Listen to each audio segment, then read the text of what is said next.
ಜೈ ವಿಜಯರಾಯ. ಐಕೂರಾರ್ಯ ಪ್ರಿಯಂ ಶಿಷ್ಯಂ ಗುರುವರದೇಂದ್ರ ಪದಾರ್ಚಕಂ ಸದಾ ಸುಳಾದಿ ಪದವಕ್ತಾರಾಂ ಕುಪ್ಪೇರಾಯ ಗುರುಂಬಜೆ. ಅಜ್ಞಾನ ತಿಮಿರಚ್ಛೇದಂ ಬುದ್ಧಿ ಸಂಪತ್ಪ್ರದಾಯಕಂ ವಿಜ್ಞಾನ ವಿಮಲಂ ಶಾಂತಂ ವಿಜಯಾಖ್ಯ ಗುರುಂಬಜೆ. ಶ್ರೀ ವಿಜಯದಾಸಾರ್ಯ ವಿರಚಿತ ಸಾಧನಾ ಭಾಗ ಸುಳಾದಿ.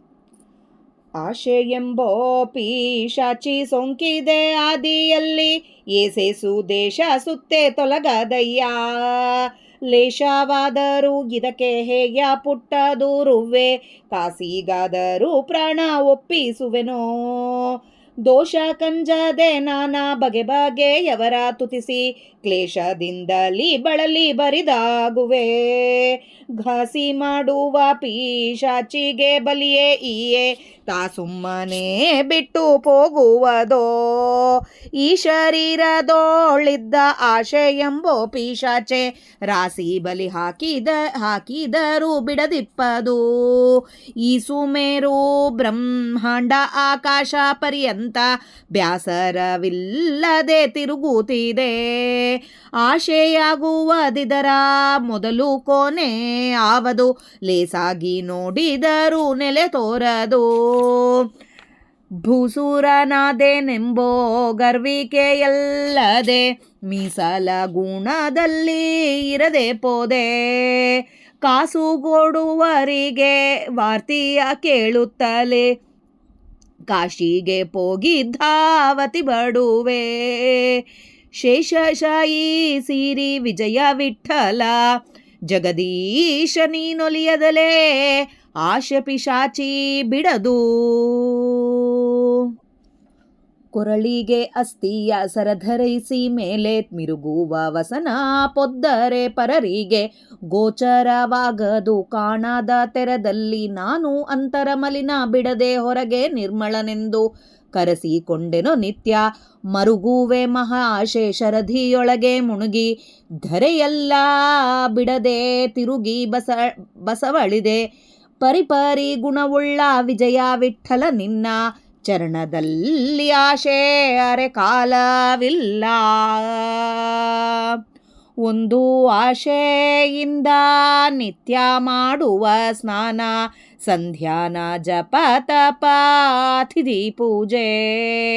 ನಂದವಾಗಿ ಪಾ ನಿನ್ನ ನಾಮ ಸ್ಮರಣೆಯ, ಚಂದವಾಗಿ ಮಾಳ್ಪ ಸಜ್ಜನರ.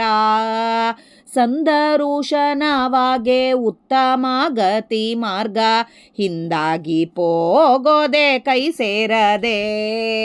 ಮಂದಮತಿಯು ನಾನು ಆಶೆ ಎಂಬುದು ಬಿಡದೆ, ನೊಂದು ಸತ್ಕರ್ಮವ ಮರೆವೇನಯ್ಯ. ಇಂದೆನ್ನ ಮೋರೆ ಕೇಳೋ ವಿಜಯ ವಿಠಲ ನೀನೆ, ಬಂದು ಪೊಂದಿದ ಮೇಲೆ ಇಂತಾಗುವುದೇನೋ. ಭೋಗಿಯಾಗಿ ಬಲು ಸುಖಬಟ್ಟ ಕಾಲಕ್ಕೂ, ಯೋಗಿಯಾಗಿ ಮಂಡೆ ಬೋಳಾದ ಕಾಲಕ್ಕೂ, ರೋಗಿಯಾಗಿ ಮನೆ ಸೇರಿದ ಕಾಲಕ್ಕೂ, ವಾಗರವುಂಡು ತೃಪ್ತಿಯಾದ ಕಾಲಕ್ಕೂ, ತಾಗಿ ನೊಂದು ನಿತ್ಯ ದುಃಖದ ಕಾಲಕ್ಕೂ, ತೂಗುವ ತಕ್ಕಡಿಯೊಳಗಿಟ್ಟ ಕಾಲಕ್ಕೂ, ಜೋಗಿಯಾಗಿ ಪೋಗಿ ತಿರತಂದ ಕಾಲಕ್ಕೂ, ಲೋಗರಿಗಿಂತ ಅಧಿಕವಾದ ಕಾಲಕ್ಕೂ, ಸಾಗರದಗಲ ಹೊನ್ನಿನ ಹಾಸಿಗೆ ಹಾಕಿ ಜಾಗುಗೊಳಿಸದಲೇ ಹೊರಳಿದ ಕಾಲಕ್ಕೂ, ಈ ಗುಣ ಬಿಡದಯ್ಯ ಅನಂತ ಜನ್ಮಕ್ಕೆ. ಭೂಗೋಳದೊಳಗಿಂತ ಆಶೆ ಬಡಕ ನಾನು, ಸಾಗರ ಸುತೆ ಪತಿ ವಿಜಯ ವಿಠಲ. ಭವರೋಗದ ನರರಿಗೆ ಅಪಥ್ಯವೇವಿದು. ಆಶೆ ಬಿಡುವುದಕ್ಕೆ ಒಂದು ಉಪಾಯವೇ ಉಂಟು. ಶೋಷಿಸಬೇಕು ತನ್ನ ದೇಹ, ದಂಡನೆ ಮಾಡಿ ಗ್ರಾಸವೇ ತೊರೆಯಬೇಕು, ಮಿತಾಹಾರವೇ ಮಾಡಿ. ದೋಷ ಕಂಜಲಿಬೇಕು, ಸಂಸಾರವೆಂಬುದು ಮೋಸವೆಂದು ತಿಳಿದು ಇದ್ದರೂ ಇರಲಿ. ಉದಾಸೀನದಿಂದಲೇ ಕಾಲ ಕಳೆಯಬೇಕು, ರಾಶಿ ದ್ರವ್ಯ ತೊಲಗದೆ ಪ್ರಾಪುತವಾದರೂ ಕೇಶ ಸಮಾನವೆಂದು ಬಗೆದು ನೋಡಲಿಬೇಕು. ಶ್ರೀ ಸಂಬಂಧವಿಲ್ಲದ ವಿಜಯ ವಿಠಲರೆಯ ಈ ಸುಲಾಭವೆನಗೆ ಮುದದಿಂದ ಪಾಲಿಪದು. ಇದು ಬಿಡಿಸದಿರೇ ಎನಗೆ ಸಾಧನವಿಲ್ಲ, ಇದನ್ನೇ ಪರಿಹರಿಸೋದು ವಿಜಯ ವಿಠಲ ಒಲಿದು. ಇದು ಬಿಡಿಸದಿರೇ ಎನಗೆ ಸಾಧನವಿಲ್ಲ, ಇದೇ ಪರಿಹರಿಸೋದು ವಿಜಯ ವಿಠಲ ಒಲಿದು. ಮಧ್ವಾಂತರ್ಗತ ಶ್ರೀಕೃಷ್ಣಾರ್ಪಣಮಸ್ತು. ಜಯ ವಿಜಯರಾಯ. ಹರೇ ಶ್ರೀನಿವಾಸ. ಹರೇ ಶ್ರೀನಿವಾಸ. ಇವತ್ತು ನಾವು ಶ್ರೀ ವಿಜಯದಾಸಾರ್ಯ ವಿರಚಿತ ಸಾಧನಾ ಸುಳಾದಿ. ಆಶೆ ಎಂಬೋ ಪಿಶಾಚಿ ಸೋಂಕಿದೆ ಆದಿಯಲ್ಲಿ, ಏಸೇಸು ದೇಶ ಸುತ್ತೆ ತೊಲಗದಯ್ಯ ಅಂತ ಹೇಳ್ತಾ ಇದ್ದಾರೆ ವಿಜಯದಾಸರು. ಆಶೆ ಅಂತ ಅಂಬೋ ಪಿಶಾಚಿ ಸುತ್ತಕೊಂಡಿದೆ. ಯಾವಾಗಲಿಂದ? ಆದಿಲಿಂದ. ನಾವು ಏಸು ಜನ್ಮ ಎತ್ತಿದ್ದೀವೋ ಅವಾಗಲಿಂದ ಆಶೆ ಎಂಬೋ ಪಿಶಾಚ ನಮ್ಮನ್ನು ಬಿಡ್ತಾ ಇಲ್ಲ. ಎಷ್ಟು ದೇಶಗಳು ಸುತ್ತಿದರೂ ಕೂಡ, ಏಸು ಜನ್ಮಗಳು ಬಂದರೆ ಕೂಡ ಈ ಆಶೆ ಲೇಷವಾದರೂ ಇದಕ್ಕೆ ಅಸಹ್ಯ ಅಂಬೋದೇ ಇಲ್ಲ. ಆಶೆಗೆ ನಮಗೆ ಅಸಹ್ಯ ಬರ್ತಾ ಇಲ್ಲ. ಇನ್ನು ಬೇಕು ಬೇಕು ಬೇಕು ಆಶೆ ಆಶೆ ಆಶೆ ಬಿಡ್ತಾನೇ ಇಲ್ಲ. ಒಂದು ಹಣಕ್ಕೆ ಪ್ರಾಣ ಒಪ್ಪಿಸ್ಲಿಕ್ಕೆ ಕೂಡ ರೆಡಿಯಾಗಿದ್ದೀವಿ ನಾವೆಲ್ಲ. ದೋಷಕ್ಕಂಜದೆ, ದೋಷಗಳಿಗೆ ಅಂಜೋದೇ ಇಲ್ಲ. ಬೇರೆಯವ್ರನ್ನೆಲ್ಲ ಯಾರು ರೊಕ್ಕ ಕೊಡ್ತಾರೆ ಅಂತಂದರೆ, ಯಾರು ನಮಗೆ ಅದು ನಾವು ಬೇಕಾಗಿದ್ದನ್ನು ಕೊಡ್ತಾರೆ ಅಂತೇಳಿ, ನಾವು ಆಸೆ ಪಟ್ಟಿದ್ದನ್ನು ಕೊಡ್ತಾರೆ ಅಂದರೆ ಅವ್ರಿಗೆ ಸ್ತೋತ್ರ ಮಾಡೋದು, ಅವ್ರನ್ನ ಬೇಡ್ಕೊಳ್ಳೋದು, ಇದರೊಳಗೆ ಆಗೋಯ್ತಲ್ಲಪ್ಪ ಜನ್ಮ.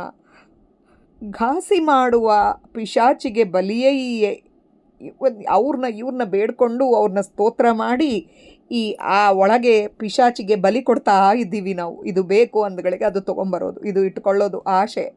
ಅದು ತೊಗೊಂಬಂದ್ವೆ, ಇದು ತೊಗೊಂಡು ಬಂದ್ವೆ, ಬಟ್ಟೆ ಬೇಕು, ಹೊಸ ಬಟ್ಟೆ ತೊಗೊಂಡ್ವೆ, ಇದು ತೊಗೊಂಡ್ವೆ, ಇನ್ನೂ ಒಂದು ಬಟ್ಟೆ ಬೇಕು, ಒಂದು ಮನೆ ಕಟ್ಸಿದ್ವೆ, ಇನ್ನೂ ಒಂದು ಮನೆ ಕಟ್ಸ್ಬೇಕು, ಬಂಗಾರ ತೊಗೊಂಡ್ವೆ, ಇನ್ನೂ ಒಂದು ಬಂಗಾರ. ಕೊನೆಗೆ ಹೇಗಾಗ್ತಾ ಇದೆ ಅಂದರೆ, ದೇವರ ನಾಮ ಕಲ್ತಿದ್ದೀವಿ, ಅವ್ರಿಗಿಂತ ಜಾಸ್ತಿ ಕಲಿಬೇಕು ಅಂಥೇಳಿ ಇನ್ನೂ ಒಂದು, ಅದನ್ನೂ ಆಸೆ.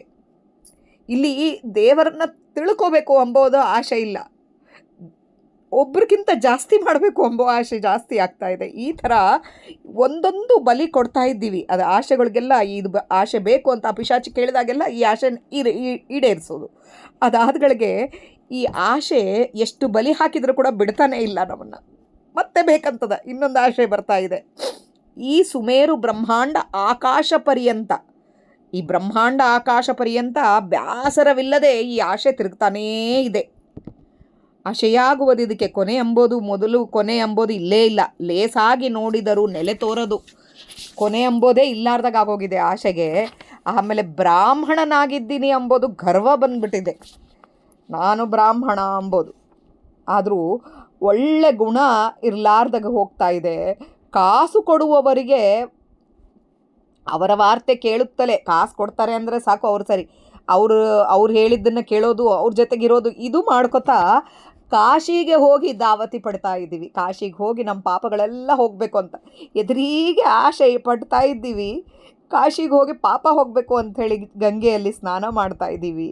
ಸ್ವಾಮಿ, ನೀನು ಒಲಿಲಾರ್ದಾಗಿದ್ದರೆ ಈ ಆಶೆ ಪಿಶಾಚಿ ನಮ್ಮನ್ನು ಬಿಡೋದಿಲ್ಲಪ್ಪ, ನೀನು ಒಲಿಯಪ್ಪ ನಮ್ಮಪ್ಪ ಅಂತ ಕೇಳ್ತಾ ಇದ್ದಾರೆ ವಿಜಯದಾಸರಲ್ಲಿ.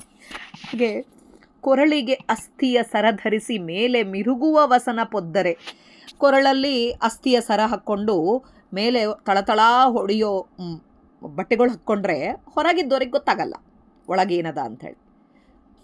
ಅದೇ ಥರ ಒಳಗೆಲ್ಲ ಮಲಿನ ತುಂಬಿಕೊಂಡದ ನಮಗೆ. ನಾವು ನಿರ್ಮಳ ಅಂತ ಹೇಳ್ತೀವಿ, ನಿರ್ಮಳ ನಾನು ಒಳ್ಳೆಯವನು ಅಂತ ಹೇಳಿಕೊಂಡು ಹೊರಗೆ ಬಂದರೆ ನಿತ್ಯ ಮರಗುವೆ ಮಹಾ ಆಶೆ ಶರದಿಯೊಳಗೆ ಮುಳುಗಿ. ನಮ್ಮ ಒಳಗೆ ನಿರ್ಮಲತ್ವ ಇತ್ತು ಅಂದರೆ ಆ ಈ ದುಃಖದೊಳಗೆ ನಾವು ಮುಳುಗ್ತಾ ಇದ್ದೀವಿ. ಈ ಆಶೆ ಎಂಬೋ ಸಮುದ್ರದೊಳಗೆ ಮುಳುಗಿ ಹೋಗ್ತಾ ಇದ್ದೀವಿ. ಧರೆಯೆಲ್ಲ ಬಿಡದೆ ತಿರುಗಿ ಬಸವಳಿದೆ. ಎಲ್ಲ ಭೂಮಿ ಮೇಲೆಲ್ಲ ತಿರುಗ್ತಾ ಇದ್ದೀವಿ, ಆಗಲಿ ಆಯಾಸ ಪಡ್ತಾ ಇದ್ದೀನಿ, ಆದರೂ ಆಶೆ ಹೋಗ್ತಾ ಇಲ್ಲ. ಸ್ವಾಮಿ, ಪರಿಪರಿ ಗುಣವುಳ್ಳ ವಿಜಯ ವಿಠಲ, ನಿನ್ನ ಚರಣದಲ್ಲಿ ಆಶೆ ಅರೆಕಾಲವಿಲ್ಲ ಅಂತ ಹೇಳ್ತಾ ಇದ್ದಾರೆ ವಿಜಯದಾಸರಲ್ಲಿ.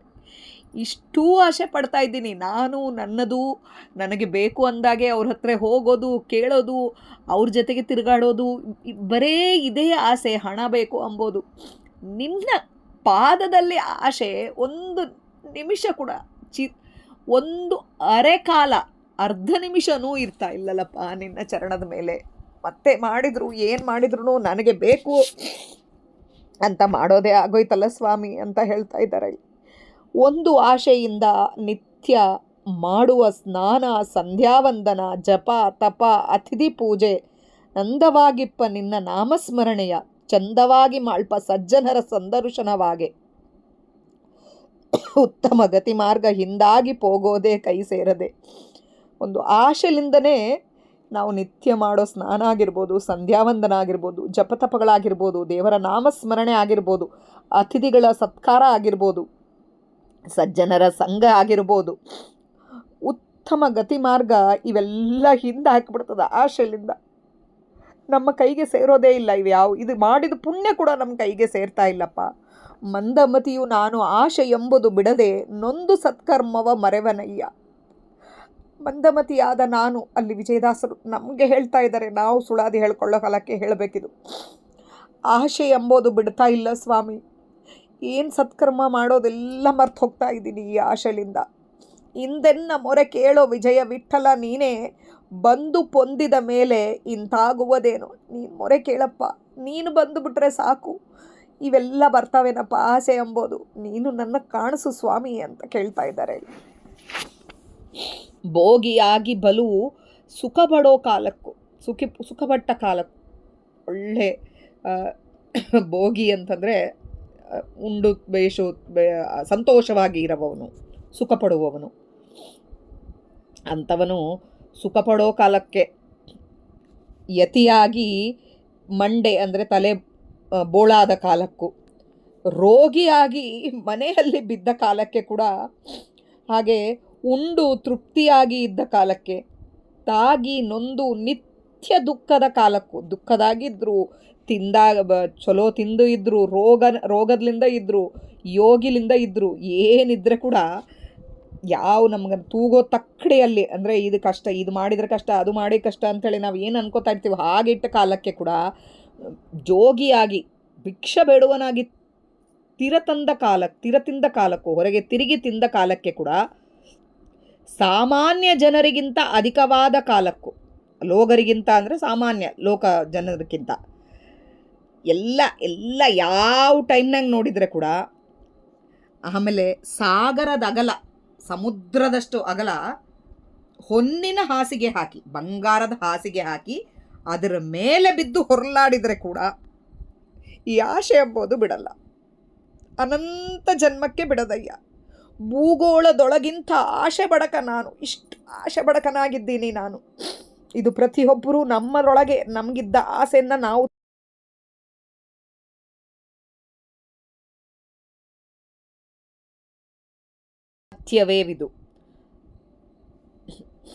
ಅಪಥ್ಯವೇ ಇದು ಭವರೋಗ.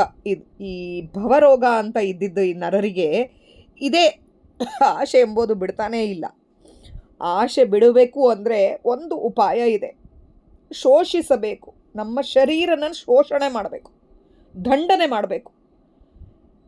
ಹೆಚ್ಚಿಗೆ ತಿಂಡಿ ಬೇಕು ಅಂತ ಅನ್ನಬಾರ್ದು, ಮಿತ ಆಹಾರ ಇರಬೇಕು, ಗ್ರಾಸವು ತೊರೆಯಬೇಕು, ಹಾಗೆ ದೋಷ ಕಂಜಲಿಬೇಕು. ಯಾವುದು ಏನು ತಪ್ಪು ಮಾಡಿದರೆ ದೋಷ ಬರುತ್ತೆ, ಹೀಗೆ ಬರೇ ರೊಕ್ಕ ಅಂತೇಳಿ ಹಿಂದೆ ಆಶೆ ಪಟ್ಟು ತಿರುಗಿದರೆ ಎಷ್ಟು ಕಷ್ಟ ಆಗತ್ತೆ. ಸಂಸಾರವೆಂಬುದು ಮೋಸ, ಅದನ್ನು ತಿಳ್ಕೋಬೇಕು. ಇದ್ದರೂ ಇರಲಿ ಉದಾಸೀನದಿಂದಲ್ಲಿ ಕಾಲ ಕಳೆಯಬೇಕು. ಏನಿದ್ರೆ ರೊಕ್ಕ ಇದ್ದರೂ ಇರಲಿಲ್ಲ ಅಂದರೂ ಕೂಡ ಉದಾಸೀನದಿಂದ ಏನು ದೇವರಿಗೆ ಕೊಟ್ಟಿದ್ದಷ್ಟು ಆಗ್ತದೆ, ಇವತ್ತಿಂದ ಆಯಿತು, ದೇವರ ನಾಮಸ್ಮರಣೆದಾಗೆ ಕಾಲ ಕಳಿಬೇಕು. ರಾಸಿದವ್ಯ ತೊಲಗದೆ ಪ್ರಾಪುತವಾದರೂ ಕೇಶ ಸಮಾನ. ಎಷ್ಟು ರೊಕ್ಕ ಬಂದರೂ ರೊಕ್ಕ ಹೋದರೂ ನಮ್ಮ ಕೂದಲು ಸಮಾನ. ಒಂದು ಕೂದಲು ಬಿಚ್ಚಿ ನಂಗೆ ತಲೆಗಿಂದು ಬಿತ್ತು ಅಂದರೆ ಹೋದರೆ ಹೋಯ್ತು ಅಂತೀವಿ, ಅದರ ಸಮಾನ ಅಂಥೇಳಿ ಬಗೆದು ನೋಡಲಿಬೇಕು. ಶ್ರೀ ಸಂಬಂಧವಿಲ್ಲದ ವಿಜಯ ವಿಠಲರೇಯ ಈಸು ಲಾಭವೆನಗೆ ಮುದದಿಂದ ಪಾಲಿಪದು. ಈ ಲಾಭ ಇದು ತಲೆಗೆ ತೂರ್ಸಪ್ಪ. ಇದೆಲ್ಲ ಸಂಸಾರ ಅಂಬೋದು ಒಂದು ಮೋಸ. ಹಾಗೆ ನಮಗೆ ದೋಷಗಳು ಇದ್ದಾವೆ ಅಂತಂದು ಅಂಜಿಕೆ, ಈ ಹಣ ಬೇಕು ಅಂಥೇಳಿ ಅದರ ಹಿಂದೆ ಹೋಗೋದು, ಆಸೆ ಪಡುವುದನ್ನು ಬಿಡಿಸು. ಆಸೆ ಬರೇ ನಿನ್ನ ಚರಣದಲ್ಲಿ ನಿನ್ನ ನಾಮಸ್ಮರಣೆ ಮಾಡಬೇಕು ಎಂಬೋ ಆಸೆ ಒಂದೇ ಕೊಡು ಸ್ವಾಮಿ ಅಂಥೇಳಿ ಬೇಡ್ಕೋಬೇಕು. ಇದು ಬಿಡಿಸಿದರೆ ನನಗೆ ಸಾಧನವಿಲ್ಲ. ಬಿಡಿಸದಿರೆ, ಇದು ಬಿಡಿಸ್ಲಿಲ್ಲ, ಈ ಆಸೆ ಎಂಬುದು ನೀನು ಬಿಡಿಸ್ಲಿಲ್ಲ ಅಂದರೆ ನನಗೆ ಸಾಧನನೇ ಇಲ್ಲ. ಎದಕ್ಕಂದರೆ ಒಂದು ನಾಮಸ್ಮರಣೆ ಮಾಡೋ ಕಾಲಕ್ಕೆ ಕೂಡ ಮನಸ್ಸಿನಾಗ ಎಲ್ಲೋ ಒಂದು ಕಡೆ ನಾವು ಇದು ತಗೋಬೇಕು, ಅದು ಆಸೆ ಹೋಗೋದೇ ಇಲ್ಲ ಅಂತ ಹೇಳ್ತಾರೆ. ಇದನ್ನೇ ಪರಿಹರಿಸೋದು ವಿಜಯ ವಿಠಲ ಒಲಿದು. ನೀನಿದನ್ನು ಪರಿಹಾರ ಮಾಡಬೇಕಪ್ಪ, ನೀನೇ ಒಲಿಬೇಕು.